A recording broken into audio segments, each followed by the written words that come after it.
네, 오늘은요, 분자생물학의 중심 원리라고 불리는 센트럴 도그마에 대해서 한번 알아보고요.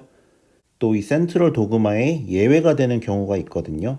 예외가 되는 경우 세 가지를 한번 정리해 보겠습니다. 이 센트럴 도그마라는 거는요, 사실 알고 보면 되게 간단한 내용인데요. 한마디로 요약을 하면 이 유전 정보의 흐름이라는 거는 유전 정보의 흐름은 DNA에서 RNA로 전달이 되고요. 이것이 다시 최종적으로 단백질로 전달된다. DNA에서 RNA로 가고 마지막으로 단백질로 전달이 된다. 이렇게 요약을 할 수 있습니다. 자, 이게 무슨 의미를 가지냐면요.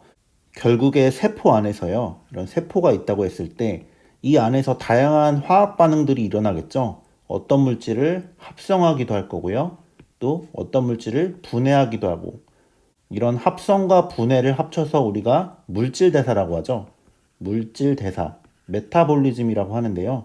이 물질 대사에 주로 관여하는 애가 대부분 단백질이죠. 그러니까 결국에요. 세포 안에서는 많은 일들이 일어나는데요. 그 기능을 담당하는 애는 우리가 지금까지 배운 단백질이 그 기능을 담당하더라는 겁니다. 그러면 여기서 특정한 단백질을 A라는 특정한 단백질을 만들라는 정보는 어디 있을까요? 이 정보가 바로 유전자가 되는 거겠죠. A라는 단백질을 만들라는 유전자, 즉 A 유전자가 있으니까 이 A 유전자에 의해서 A라는 특정한 단백질이 만들어질 수 있는 거겠죠. 근데 여기서 유전자라는 애는요. 유전자는 그냥 단순한 유전 정보거든요. 그러니까 유전자 자체는 어떤 물질이 아니라 그냥 정보일 뿐인 거예요. 그래서 세포 안에는요, 이 유전자, 유전 정보가 실제로 존재할 수 있는 어떤 물리적인 형체가 필요하게 되고요. 그 물리적인 형체가 바로 DNA라는 곳에, DNA라는 화학 물질 안에 유전 정보가 들어가게 되는 겁니다. 바로 이 유전자는 정보일 뿐이고요. 유전자는 정보일 뿐이고 이 정보가 담기는 곳이 DNA다. DNA는 유전자가 담기는 화학 물질이다. 여기까지 정리되시겠죠? 자, 그러면 이제 DNA라는 화학 물질에 유전자가 담겨 있는데요. 이 유전 정보를 어떻게 특정한 단백질로 만들 수 있을까요? 이 부분에 대한 내용이 바로 센트럴 도그마입니다. 그러니까 DNA라는 화학 물질은요, 바로 단백질로 바로 가지 못하고요, 중간에 RNA라는 단계를 거치면서 DNA에서 RNA로 전사, 트랜스크립션 과정이 일어나게 됩니다. 아까 이 DNA는요, 세포 안에서 유전자가 들어있는 실체라고 했죠? 유전자가 들어있는 실제 유전 물질이고 원본에 해당하거든요. 유전 정보의 원본에 해당하니까 이 DNA를 함부로 쓸 수가 없는 거예요. 이 원본이 망가지게 되면 엉뚱한 잘못된 단백질을 만들어 버릴 수가 있겠죠. 그러니까 원본은 소중히 잘 보관해 두고 이 원본에 있는 정보를 그대로 복사해서요. 카피해 가지고 복사본, 사본을 만드는 게 이제 트랜스크립션 과정이라고 보시면 되고요. 이렇게 만들어진 RNA, 복사본이죠. 이 사본의 정보를 읽어서 단백질로 직접 만드는 과정을 트랜슬레이션, 번역이라고 부릅니다. 이 트랜슬레이션이 일어나는 장소는 리보솜이 되겠죠. 리보솜에서 번역이 일어나게 되는 거고요. 그래서 최종적으로 단백질이 만들어지게 되는 거죠. 자, 이렇게 되면요. A라는 단백질이 있다고 가정을 했을 때요. A라는 단백질이 있다고 가정을 했을 때 이 A라는 단백질을 만드는 정보는요. A라는 유전자에 있겠죠. A라는 유전자에 단백질을 만드는 정보가 들어있는데 이 정보는 실체가 없는 거라 했죠. 그래서 화학 물질 속에 저장이 돼야 되는데 그게 바로 A라는 DNA 부분이 되겠고요. DNA라는 화학 물질 안에 저장이 돼 있고 우리 세포 안에서 A라는 단백질이 만들어지고 싶다면은 이 A라는 DNA 원본 부분에서요. 원본에서 트랜스크립션, 전사 과정을 통해서 A라는 RNA를 만들게 되고요. mRNA를 말하는 거겠죠.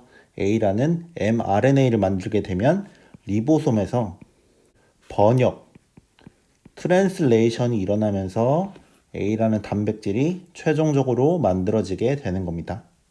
자, 이런 방식으로 단백질들을 만들면서 세포가 이제 살아가게 되는데요. 세포가 두 개의 세포로 또 분열을 해서 다음 세대로 유전 정보를 넘겨줘야겠죠. 그러면 유전 정보가 들어있는 DNA 자체가 복제가 되면서 리플리케이션, DNA가 복제가 되면서 한 세포에 있는 유전 정보가 다음 세포로 전달이 되게 됩니다. 자, 여기까지의 내용, 그러니까 DNA의 유전 정보가 전사를 통해 RNA가 되고 리보솜에서 번역, 트랜슬레이션이 되면서 단백질이 된다. 유전 정보의 흐름은 이렇게 된다는 것과요. DNA 자체는 복제를 하면서 리플리케이션을 하면서 다음 세대로 유전 정보를 전달할 수 있다. 여기까지가 전통적인 센트럴 도그마에 대한 내용이었고요. 사실 오늘날의 센트럴 도그마는요, 일부 수정이 됐거든요. 왜 수정이 됐냐면요, 과학자들이 연구를 하다 보니까 이 중심 원리에서 예외가 되는 것들을 발견했기 때문입니다. 예외가 되는 현상 세 가지를 한번 알아볼게요. 자, 다른 그림을 또 가져와 봤는데요. 자, 여기서 빨간색으로 화살표된 부분 있죠? 이렇게 빨간색으로 화살표된 부분이 지금까지 제가 설명드린 전통적인 센트럴 도그마에 해당하는 부분이고요. 그러니까 DNA 자체는 리플리케이션, DNA 복제를 해서 유전 정보가 증폭될 수가 있다는 거고, 또 단백질을 만들고 싶으면 DNA에서 RNA로 전사가 되고 RNA에서 트랜슬레이션, 번역이 되면서 단백질을 만든다. 여기까지가 전통적인 센트럴 도그마인데, 과학자들이 연구를 하다 보니까 예외가 되는 현상 세 가지를 발견하게 됩니다. 자, 첫 번째 예외는요, 이 점선 보이시죠? RNA에서 DNA로 지금 점선이 가고 있죠. 즉, RNA를 주형으로 해서요, DNA를 만들 수 있는 예외적인 현상을 발견하게 됩니다. 자, 이 첫 번째 예시는 중요하니까 꼭 기억을 해주시는 게 좋겠고요. 바로 HIV 바이러스 있죠? HIV 바이러스는 레트로바이러스라고 부르는데요. 이 레트로바이러스 애들은 특이한 효소를 가지고 있습니다. 바로 역전사 효소라는 건데요. 영어로는 리버스 트랜스크립테이즈라 하고요. 이 리버스 트랜스크립테이즈라는 효소를 가지고 있는 게 바로 이 HIV라는 바이러스, 레트로 바이러스 애들인데요. 이 효소를 가지고 있으면요, 아까 DNA에서 RNA가 되는 걸 전사라고 했었죠.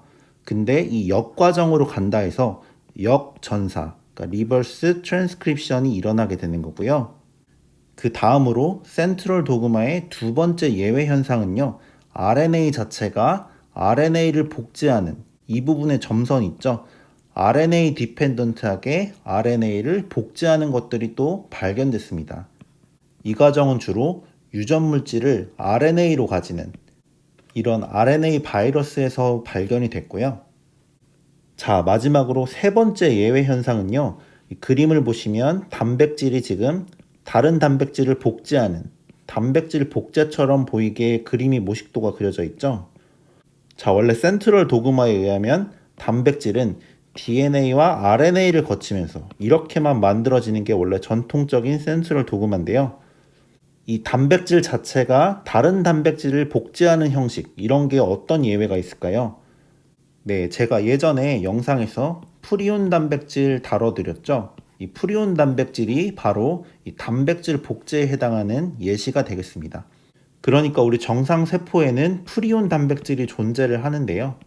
이 프리온 단백질이 정상 세포에서는 PRP-C라는 형태로 존재를 하는데, 어떠한 요인에 의해서 PRP-SC 형태, 이 변형 프리온 단백질로 바뀌게 되면요, 이 변형 프리온 단백질이 주변에 정상적이던 프리온 단백질도 다 자기와 똑같은 이 베타 병풍이 많은 형태로 바꾼다고 했었죠. 그러니까 변형 프리온 단백질은 다른 정상 프리온 단백질들을 자기와 똑같은 변형 프리온으로 바꾸니까 이 부분을 가지고 이제 단백질이 단백질을 만드는 형식이다, 이렇게 표현하고 있습니다. 자, 이렇게 해서 오늘 센트럴 도그마, 분자생물학의 중심 원리라 해서 한번 알아봤고요. 기본적으로 센트럴 도그마라는 거는 DNA에서 RNA, RNA에서 단백질 이렇게 유전 정보가 전달된다는 게 핵심이고요. 기본은 이거지만 오늘날에서는 예외가 발견됐다. 예외는 3가지 정도가 있다고 했고요. 첫 번째는 HIV 같은 레트로바이러스에서 레트로바이러스는 역전사 효소를 가지기 때문에 이렇게 리버스 트랜스크립션 RNA에서 DNA가 되는 게 가능하다 했고요. 두 번째로 일부 RNA 바이러스는 RNA를 주형으로 해서 RNA를 또 만들어낼 수 있더라. 이런 것도 있었고 마지막으로 프리온 단백질이 있었죠. 프리온 단백질은 변형 프리온 단백질이 만들어지면서 단백질을 서로 복제하는 형식을 지니더라. 이렇게 3가지의 센트럴 도그마 예외가 있었고요. 자, 이 첫 번째 예외 있죠? 레트로바이러스의 역전사 과정. 역전사라는 예외가 있다. 이 부분은 중요하니까 반드시 기억을 해주시면 좋겠습니다.